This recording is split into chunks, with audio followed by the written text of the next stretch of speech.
उठो, जागो और तब तक मत रुको जब तक लक्ष्य की प्राप्ति ना हो जाए। नमस्कार, आप देख रहे हैं दिव्य भारत खबर और मैं हूं आपके साथ विजयलक्ष्मी। कहते हैं कुछ व्यक्तित्व ऐसे होते हैं जिनका जीवन केवल उनके समय तक सीमित नहीं रहता, बल्कि आने वाली पीढ़ियों की चेतना बन जाता है। स्वामी विवेकानंद ऐसे ही युग पुरुष थे। 12 जनवरी 1863 कोलकाता की धरती पर नरेंद्र नाथ दत्त नामक एक बालक का जन्म हुआ। बचपन से ही उनके भीतर असाधारण बुद्धि, प्रखर जिज्ञासा और सत्य को जानने की बेचैनी थी। वे बार बार पूछते थे कि क्या ईश्वर है। जब नरेंद्र नाथ रामकृष्ण परमहंस के सानिध्य में आए तो उन्हें जीवन का उत्तर मिला, तुम स्वयं में ही ईश्वर की शक्ति हो। यही नरेंद्र आगे चलकर बने स्वामी विवेकानंद।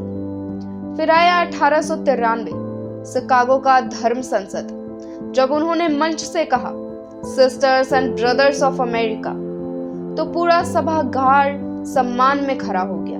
यह केवल भाषण नहीं था, वह भारत की आत्मा की गर्जना थी। गुलामी के अंधकार में डूबा भारत क्षण अपने आत्म गौरव को पहचान रहा था। स्वामी विवेकानंद का विश्वास था कि राष्ट्र का भविष्य उसके युवाओं के हाथों में होता है। वे कहते थे, कमजोर शरीर, कमजोर मन और कमजोर चरित्र कभी मजबूत राष्ट्र का निर्माण नहीं कर सकते। यदि युवा शारीरिक, मानसिक और नैतिक रूप से सशक्त हो जाए तो राष्ट्र स्वतः मजबूत हो जाता है। महाकवि रविंद्रनाथ टैगोर ने कहा था, यदि भारत को जानना है तो विवेकानंद को पढ़िए।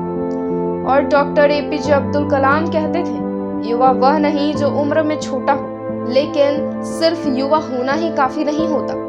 आज हमें ईमानदारी से यह भी स्वीकार करना होगा कि हमारा एक बड़ा युवा वर्ग भटका हुआ है।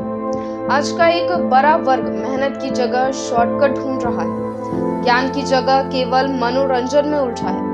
बड़े सपने तो देखता है लेकिन छोटी मेहनत से भी डरता है। इस बार विवेकानंद के कोर्स को सिर्फ पोस्ट ना करें, उनके विचारों को प्रैक्टिस में भी लाएं। भारत का युवा आज भटका हुआ हो सकता है लेकिन टूटा हुआ नहीं, और जब यही युवा विवेकानंद के विचारों से जुड़ेगा तो भारत को विश्व गुरु बनने से कोई नहीं रोक सकता।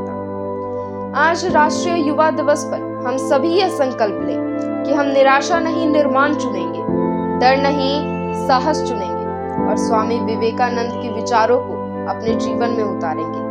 उठो, जागो और राष्ट्र निर्माण में सहभागी बनो, भारत के भाग्य विधाता बनो। जय युवा, जय भारत।